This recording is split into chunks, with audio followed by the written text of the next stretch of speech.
بیچاری کئی روز سے دم توڑ رہی ہے، ڈر ہے خبر بد نہ میرے منہ سے نکل جائے، تقدیر تو مبرم نظر آتی ہے ولیکن پیران کلیسا کی دعا ہے کہ یہ ٹل جائے۔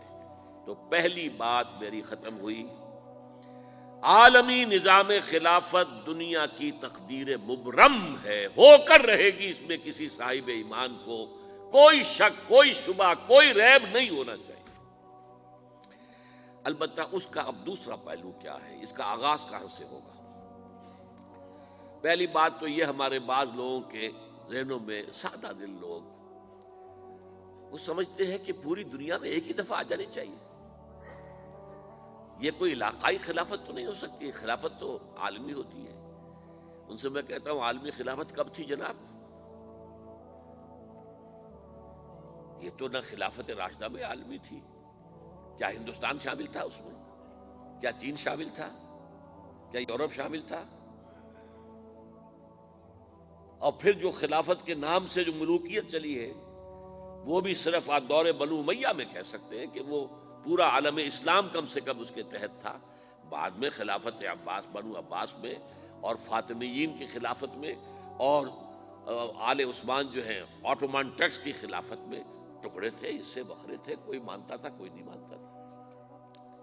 اور سب سے بڑی بات یہ، اگر ایک دم پوری دنیا پر خلافت قائم ہو سکتی تو حضور کے دست مبارک سے ہوتی، لیکن نہیں ہوئی۔ نتیجہ کیا نکلا؟ ایک ملک میں حضور نے قائم کر دی، جزیرہ نما عرب، یہاں خلافت قائم ہو گئی، حضور خلیفہ ہے۔ اس کے بعد آپ کے خلفائے راشدین نے پھر اس کو وسعت دی، شرقاً غرباً شمالاً۔ 3 کالمز نکلے ہیں فوجوں کے، صحابہ کرام کے، 3 کالمز، ایک ایسٹ ورڈ، ایک ویسٹ ورڈ، ایک نارتھ ورڈ۔ ایک عراق کو فتح کرتے ہوئے ایران میں پہنچ گیا، خراسان تک چلا گیا۔ ایک شام کو فتح کرتے ہوئے اور پھر سینائی پیننسولا سے ہو کر افریقہ میں داخل ہوا اور اٹلانٹک تک پہنچ گیا۔ تیسرا سیدھا شمال میں گیا، لیکن یہ زیادہ دور نہیں جا سکتا تھا، کوکیشین ماؤنٹینز آ گئے، کوہ قاف۔ اس زمانے میں تو یہ یوں سمجھیے کہ امپیسیبل تھا نا، کوہ قاف، لہذا وہاں آ کر رک گیا۔ اب بھی یہ ہوگا، کسی ایک جگہ سے شروع ہوگا پھر پھیلے گا، اس کے سوا کوئی چارہ کار ہے ہی نہیں۔ اگر ہر جگہ پوری دنیا میں ایک ہی وقت میں ہو سکتا تو حضور کے دست مبارک سے ہوتا صلی اللہ علیہ وسلم۔ اب وہ نقطہ کون سا ہوگا، نقطہ آغاز کون سا ہوگا؟ اس میں پہلی بات تو میں نے کہا، جو شک کرے گا اس کا پھر ایمان مشکوک ہے۔ ہوگا، لازماً ہوگا، گلوبل ہوگا، پوری دنیا میں ہوگا۔ کہاں سے شروع ہوگا اس میں آپ اختلاف کر سکتے ہیں، لیکن مجھے تو 2 حدیثیں تو ملی ہیں جن سے یہ اندازہ ہوتا ہے کہ یہ اس مشرقی خطے سے ہوگا، عرب کے مشرق کی جانب کسی ملک سے ہوگا، کسی خطے سے ہوگا۔ وہ حدیثیں بھی اب آپ پڑھ لیجیے پہلے۔ پھر میں کہہ رہا ہوں یہ خزانہ ہے جو ہم نے آپ کی خدمت میں پیش کیا ہے، کاش کہ آپ اس کی قدر کر سکیں، یہ حدیثیں آپ کو ازبر ہو جائیں، یاد ہو جائیں، لوح قلب پر نقش ہو جائیں۔ ہندوستان اور خراسان یعنی موجودہ افغانستان کا ذکر ابن ماجہ کی روایت ہے، عن عبداللہ ابن الحارث رضی اللہ تعالی عنہ قال رسول اللہ صلی اللہ علیہ وسلم یخرج ناس من المشرق یوطئون للمہدی یعنی سلطانہ، یعنی سلطانہ، دونوں طرح سے پڑھ سکتے ہیں۔ حضرت عبداللہ ابن حارث فرماتے ہیں رضی اللہ تعالی عنہ کہ حضور نے ارشاد فرمایا، مشرق کی طرف سے وہ فوجیں نکلیں گی، لوگ آئیں گے جو عرب میں مہدی کی حکومت قائم کریں گے۔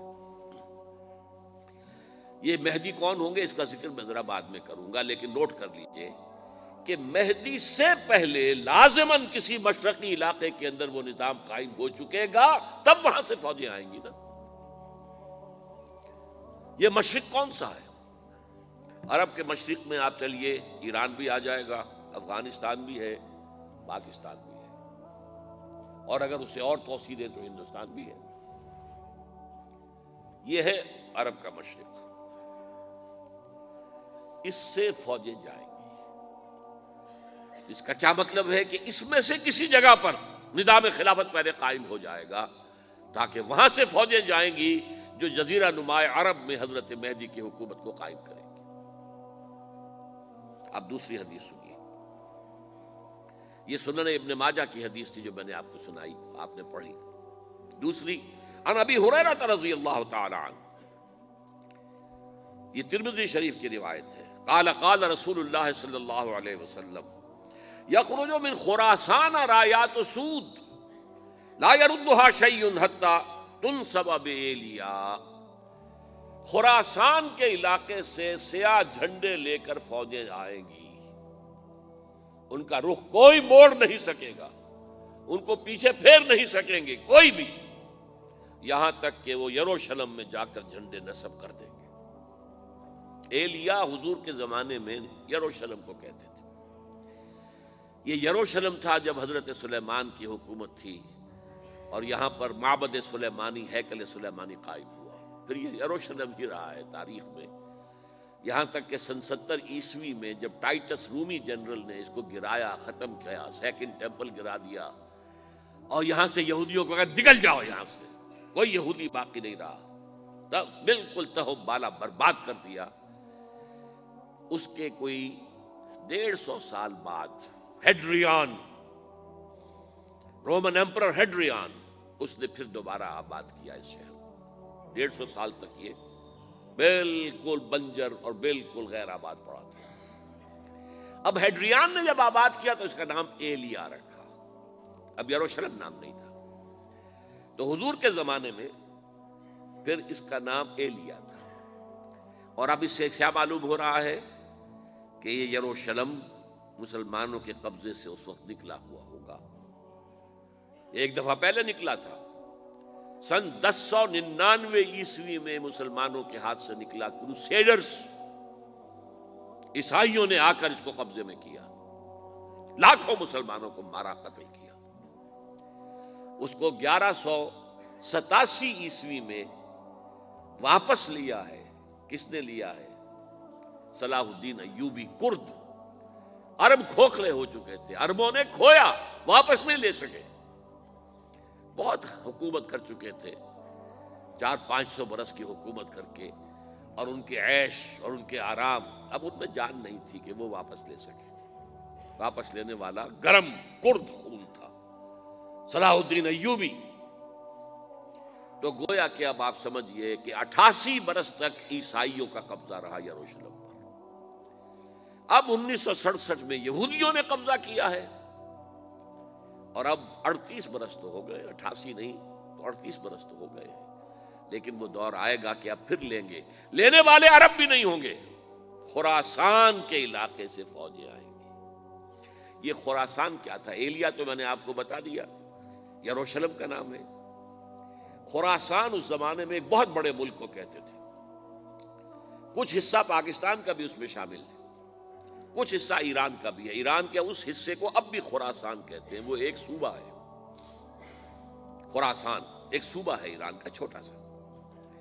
پاکستان میں خاص طور پر یہ جو علاقہ مالا کنڈ ایجنسی کہلاتی ہے، اس سے اوپر جتنا علاقہ ہے، اور یہ جو واخان کی ایک پٹی آتی ہے اوپر، واخان افغانستان کی ایک پٹی سی دم سی چلی آتی ہے جو جا کر چائنا کی سرحد سے مل جاتی ہے، یہاں سے لے کے یہاں تک یہ جو مالا کنڈ کا وہ درہ ہے اور پہاڑ ہے، یہ بھی خراسان کا حصہ ہے۔ باقی تقریباً 2/3 آف افغانستان ساؤدرن حصہ نہیں ہے خراسان کا حصہ، یہ سیستان کہلاتا تھا، یہ خراسان نہیں ہے، لیکن یہ کہ اوپر کا 2/3 آف افغانستان، اور اس کے ساتھ یہ جو عرب، جو اب یہ ترک ممالک آزاد ہوئے ہیں سوویت یونین کی ڈسولوشن کے ساتھ، یہ سارا علاقہ کہلاتا ہے خراسان بزرگ، دی گریٹ خراسان۔